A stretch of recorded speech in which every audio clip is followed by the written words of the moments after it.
This Guns Magazine editor Brent T. What in the hell am I doing? I'm in a motorcycle sidecar. This is supposed to be a shooting event, but now we're on the open road, so I've been told I'm going to scream and giggle like a little girl. We'll see what happens. There's a quick look at just how easy it is to get it wrong. Greetings and hallucinations, Gun Cranks fans. We are back on the air. What did you do this weekend? Well, and was it legal? It was legal, and we're actually going to talk about that in just a minute. Oh, really? Okay. I'm Guns Magazine editor Brent T, along with American Handgunner editor Tom McHale and our Special Assignments editor Roy Huntington, and we are the collective known as the Gun Cranks. Hello, gentlemen. Hello. I don't know what to say. I did not have any hallucinations this weekend. I did have a bout of stomach issues on top of everything else we had, but there was screaming, there was giggling, and we're going to talk about that in just a second. But first, we have to talk about our great sponsor for Patriots. And Tom, I did my lead in, I did my responsibility. Now wax poetic about our great sponsor for Patriots. Well, no, you know what the next thing is. We're collectively checking out, and by collectively checking out, I mean our digital editor Ashley is volunteering to do the field test on this. They make emergency food supplies. Yes, 72-hour, 30-day, 1 year packagings of emergency food, all kinds of stuff: breakfast, lunch, meats, proteins, veggies, you name it. So what she's doing, I think, is she is having her entire family live off of For Patriots emergency food supplies for 90 days. As far as I know, they're doing great. She was in a meeting this morning, so. Oh, well, yeah. They've got that technology down so well, that I've had some of that stuff, and it's like, gosh, it's pretty darn good, You look healthy. Plus, I think, if and you were you're hungry, still alive. Yeah, I'm still alive. You're surviving. Well, Ashley did lose 3 teeth during the meeting, but I don't think that was related to the food. No, it was not related to the food. She did not. Yeah. So, For Patriots, what's that URL, Tom? Number 4, patriots.com. Enter the code GUNCRANKS to get 10% off your first order. Excellent. Cool. You do that so well, just like the pro that you are. So I've been practicing my spelling. There you go. Yep. Well, guys, we thought I was at an interesting event this weekend, and I will say out of the gate, we always ask ourselves when we cover an event, is this something our audience really wants to know about, or are we just bragging we got to go do something? And I thought on this one, because I'll be the butt of most of the jokes, this might be something fun to discuss. So I'm going to tell you how my weekend went. And I just got back a couple of days ago. I went to something called Moto Shootsen, and it's a fairly well-known event in the shooting industry, and it's what it says. It's motorcycles, and Shootsen, shooting. So I am not a biker, and I told Mark Seidlinger, who runs this thing, I'm not a biker. And he said, that's okay. You can ride in the truck or something. And then he called me right before I left and said, how do you feel? And he said, don't answer this right away, but how do you feel about a sidecar? And I said, I've never, in my entire life, I've never thought of a sidecar. So I spent my weekend in a sidecar. And I've got a few stories about that just shortly, but I did throw together a little video to kind of help set the mood for things. So here we go. This Guns Magazine editor Brent T. What in the hell am I doing? I'm in a motorcycle sidecar. This is supposed to be a shooting event, but now we're on the open road. So I've been told I'm going to scream and giggle like a little girl. We'll see what happens.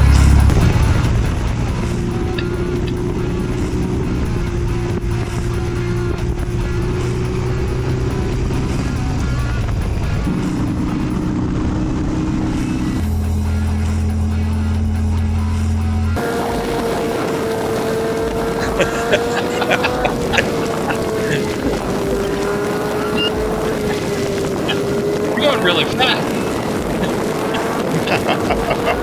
Okay. So those old Euros can go warp factor 3. Wow, who Yeah, knew? yeah. 35 that's- horsepower will get you going. Yeah. Drag your That fat was the butt cool around part. that quickly. Huh? And I tried to show a picture of it. Joe, our producer, will get that on when he finishes this, but I can't show you guys. But you've seen the picture. It's a Ural motorcycle, which is the pride of communist Russia, the CCCP, and it's 1935 technology. It makes all of 35 horsepower. And let me tell you, he's got it all painted olive drab and got the red star on it and all that. And the biggest takeaway to me, aside from the fun of riding in one, is it makes people so darn happy. You just going down the street, people are waving, giving you a thumbs up. If you stop at a parking lot to get gas or something, everybody's coming over. And I got to admit, they had a full face helmet for me so I could get the full bugs in my teeth effect of being a motorcyclist. And I got to admit, I had a little swagger going by the end of the day. We stopped at Poopy's Biker Bar in Savannah, Illinois. And He just wanted to say I had a little. poopy. I did. It's a great place. Poopy's Biker Bar. So I was telling Roy and Tom before we got started that overall I wasn't scared. It reminded me of riding in a go-kart, really.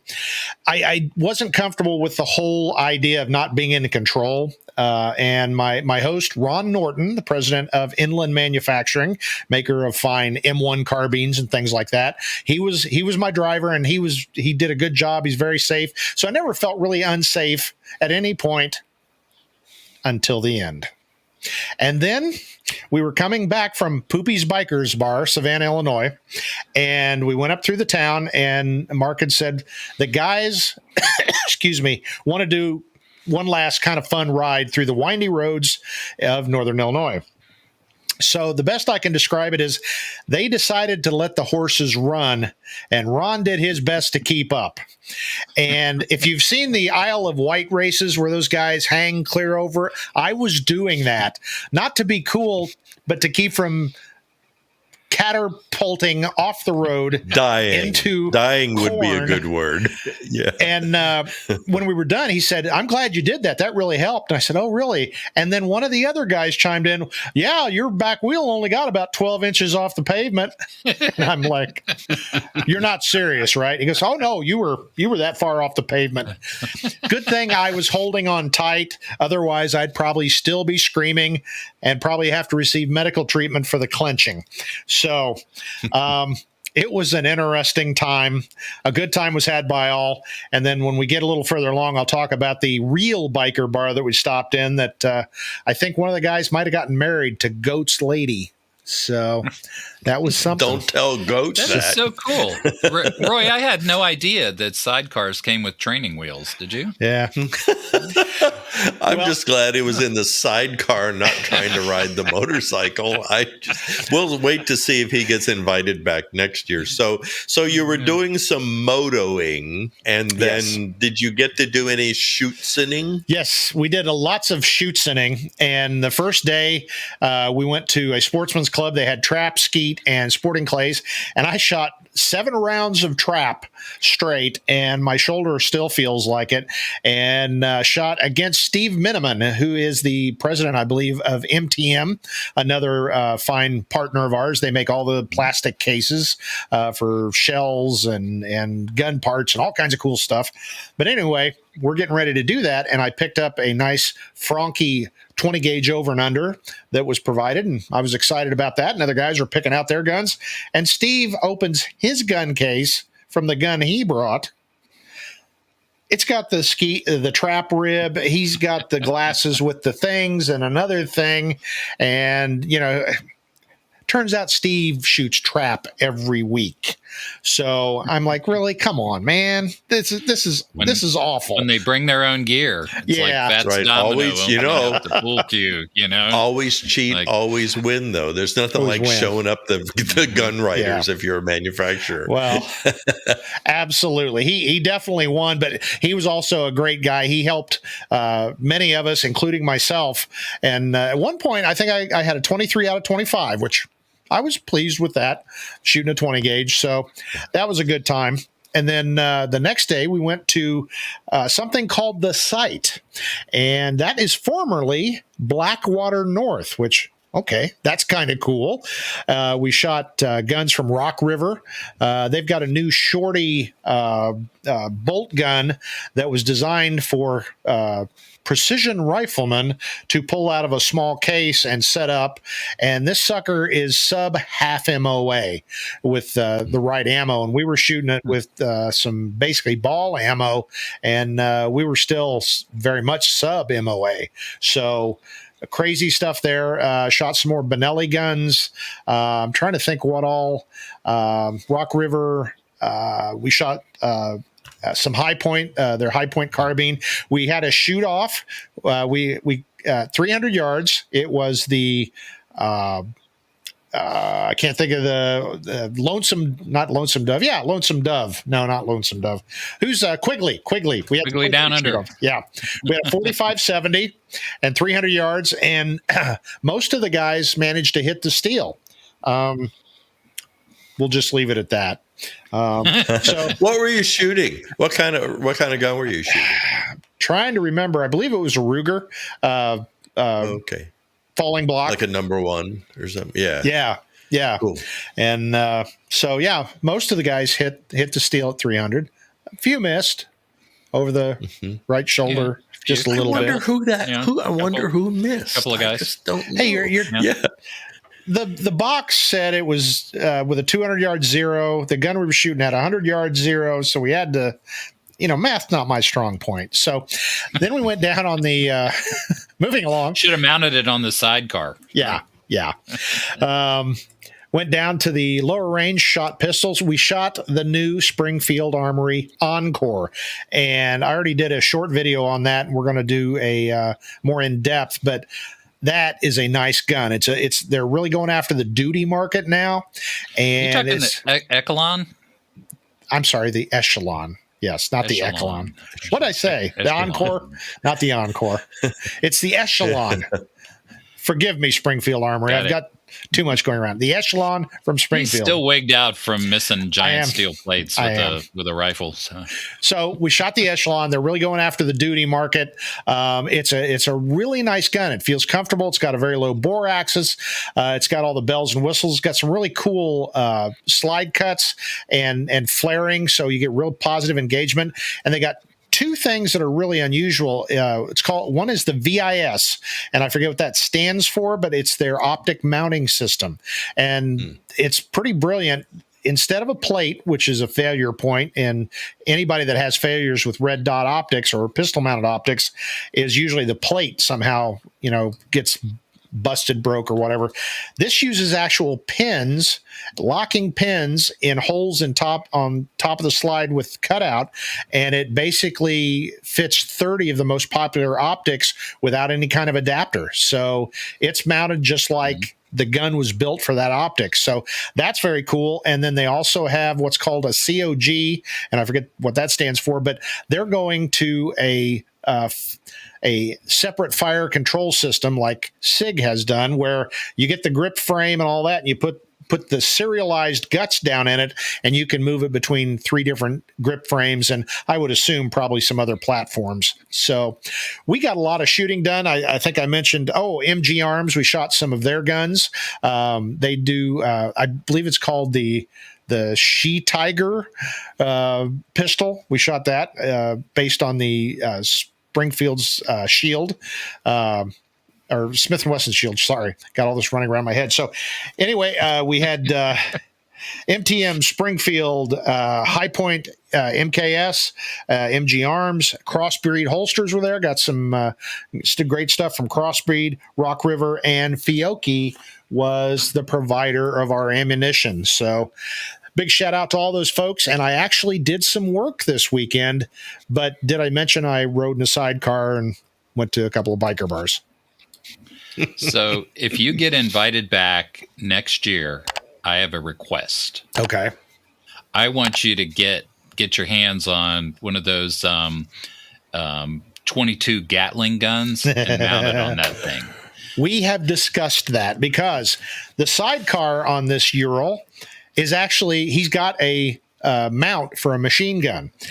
We were in the state of Illinois, the communist state of Illinois, where if you have 11 rounds of bullets in a magazine, you've committed some kind of felony. And actually, there was a active duty law enforcement guy there, and he said, if you don't have an FOID and we catch you with a 22 round sitting on your truck seat, that's, I believe, a level 2 felony.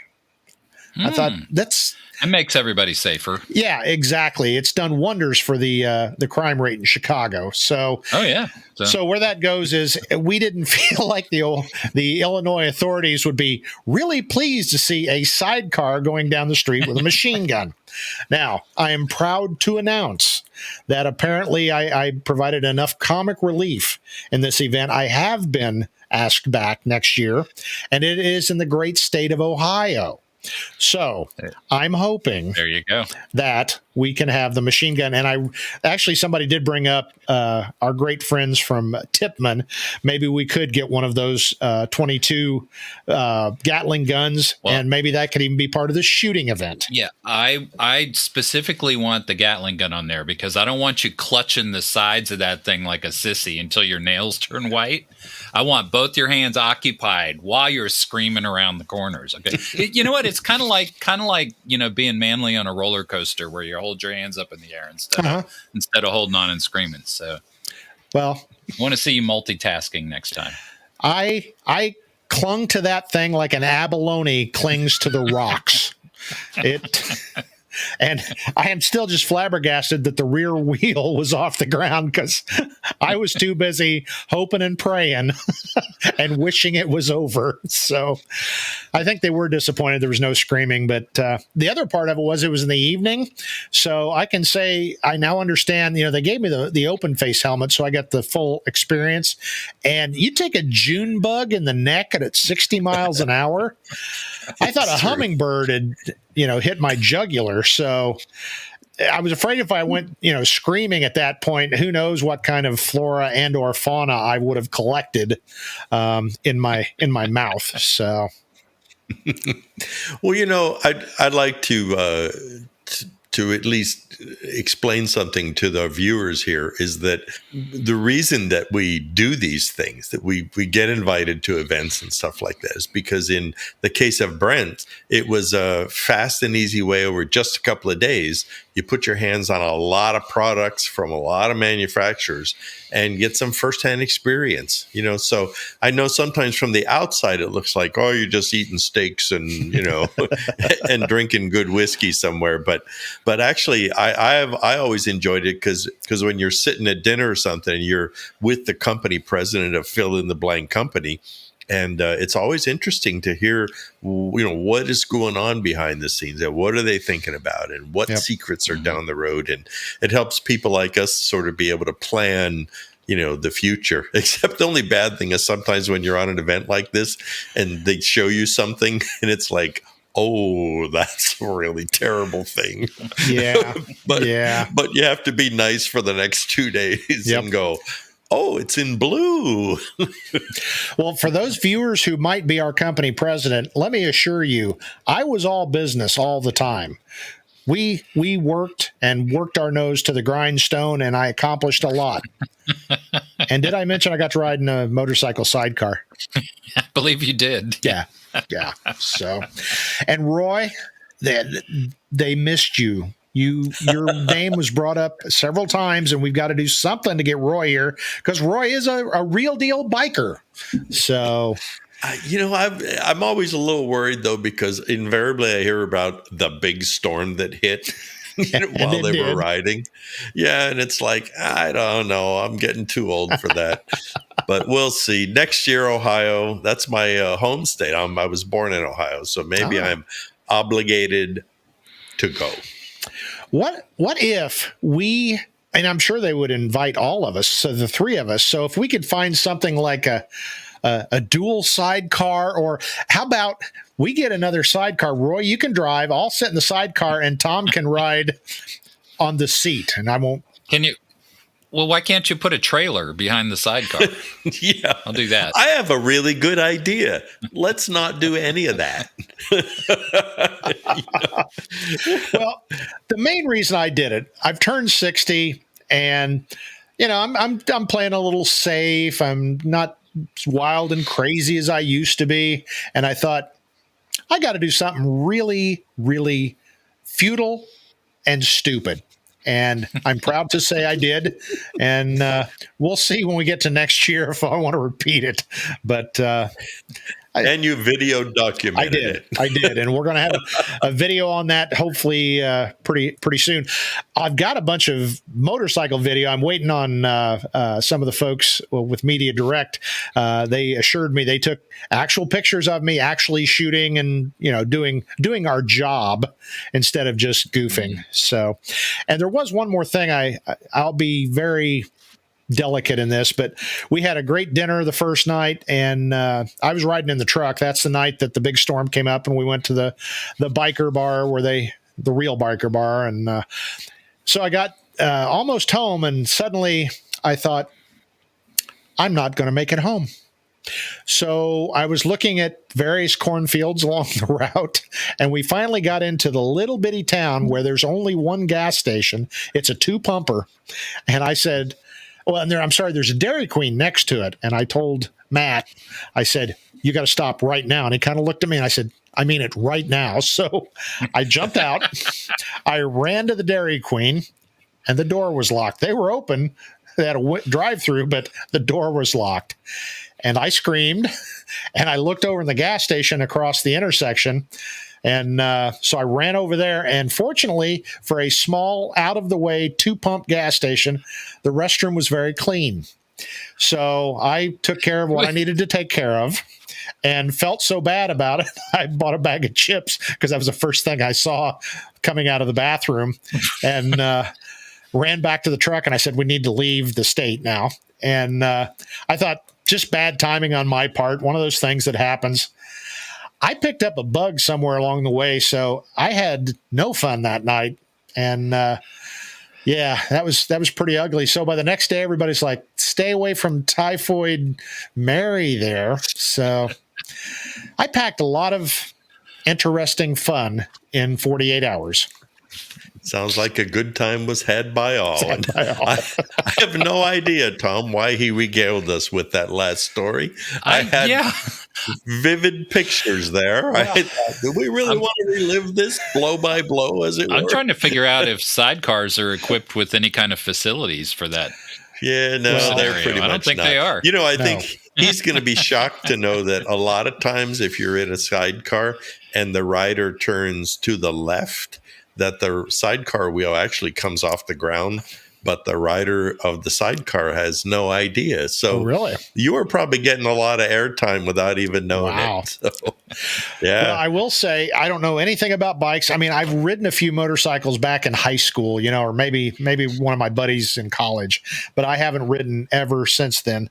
Because back in the day, I used to have the problem of I was the guy that I had to one up everybody. So if you jumped 15 cars, I had to do 16. And I've gotten away from that phase of my life. So motorcycles and me were not going to be a good thing. And I realized that early on. But so I don't know anything about motorcycles really, but I was talking to Ron and I said, you're kind of fighting that, aren't you? And he goes, well, yeah, it's not like just riding a bike, and like you said, Roy, when you decelerate, it wants to shove you out into the opposing lane. And when you accelerate, it wants to shoot you off into the ditch. So he was wrestling that sucker all day. And you put a big boy in the seat, we'd go hell bent for election, throttle wide open going down some of those hills. And then we actually passed some of the guys and then going up the hill. And then I think I can. And those 35 horses were pulling all they could, but you didn't pass large. Anybody. You didn't they pass were doing the anybody. speed limit. They let you go by. They let us. Yeah. Oh yeah. Well, on the run going home, we're on this windy, twisty road, and they're blowing by us like Okay. Yeah. Because they wanted Yeah. to, they wanted to run hard. So Yeah. we tried to keep up, but it was like the little dog chasing the pack, Yeah. So Have you ever seen that picture? It's like all over the internet, and this guy's got a full face helmet. It's completely covered with little natty bugs over like a half-inch thick over his whole face. Yep. Yeah. Next year I want to see that picture, but it's going to be absolutely. you. So. Well, this wasn't a whole lot of gun content, but it was gun related. And we really did do a lot of work, saw some friends, rekindled relationships, met a few new people. Oh, and I forgot to mention, we saw Les Bear's car collection. And Les said, you can take all the pictures you want, all the video. The only thing is you can't publish a one of them. I'm like, no. But I did take some pictures because I have a friend that restores cars, and he will need a cigarette and a towel after I show him those pictures, because Les, oh my goodness, he's well known for his guns, and they're top flight guns, but his car collection is even cooler, if you can imagine that. So some of those cars will go, one car in particular will go faster than Indy cars. So that's pretty spectacular. Roy, you ever ridden with him? Well, I was going to say, if you notice, Les Bear's logo is a dragster. Yep. And a lot of people don't realize that it's a dragster because Les was a big racer. That's what that was all about. And one of his customers just drew that picture one time and sent it to Les, like in the 80s. And Les looked at it, and in Les's inimitable style, he went, "Yeah, so I saw that, and I thought, that's pretty goddamn good right there. We're going to use that as a logo." And that's the true story. Yep. Of how the Les Bear logo occurred. And those cars are there, and just some incredible. He's pretty careful and guarded about it, so I don't want to say too much, but I'm not a car guy per se. I know a little bit about them, but some of this stuff. And Roy, did you know there was a 572 block? I thought a 454 or 455 Rocket was the biggest. There was a 472, and he's got one, and it's like factory new. So crazy stuff. We know somebody in the industry his wife bought him a new Mustang. This was about maybe 10 years ago, a then new, brand new Mustang. And she sent it to Les, and Les hot rodded it. And so when she got it back to give it to her husband for his birthday, it made, as I recall, was 850 horsepower. And so yeah, Les, he does to cars what he does to guns. Yeah. Wow. I'm a little envious you got to see his collection. Yeah. That's cool. It's something. And he also had a Shelby Ford Focus. And everybody's like, is that really? And he goes, yeah. Can you say that in the same sentence? Yeah. And it looks like it probably runs 200 miles an hour. But we were laughing. Les, he locked the place up, and it's high security, and you wouldn't know it. You would never know where this place is. And so he pulled out in his truck, and as we were getting ready to leave, I said, he's going to go by here now. He's going to go up the road, turn around, and come back at like 175 miles an hour, and probably would have. I'm sure his weed eater will probably do 78 miles an hour. So Les was a great host, and oh my gosh, what a car collection, and unbelievable. So I want to get that mentioned in there too. So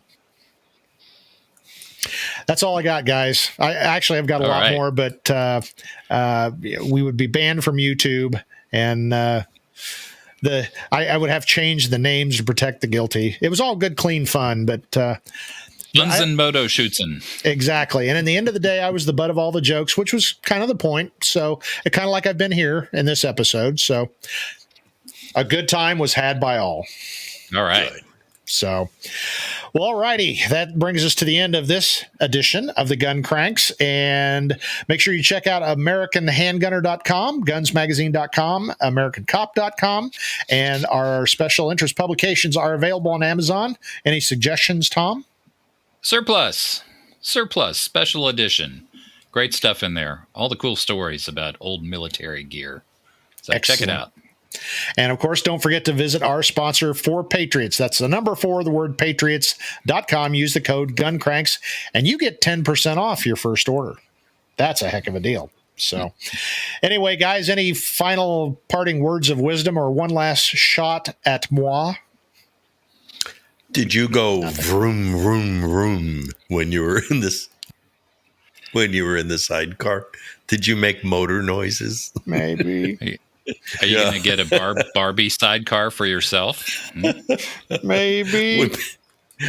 I'm not worthy. Oh, well. Well, like I said, there'll be some video on our YouTube channel, hopefully shortly. So anyway, guys, it's been fun, and we'll get together next week and talk about some more fun, frivolity, and infotainment.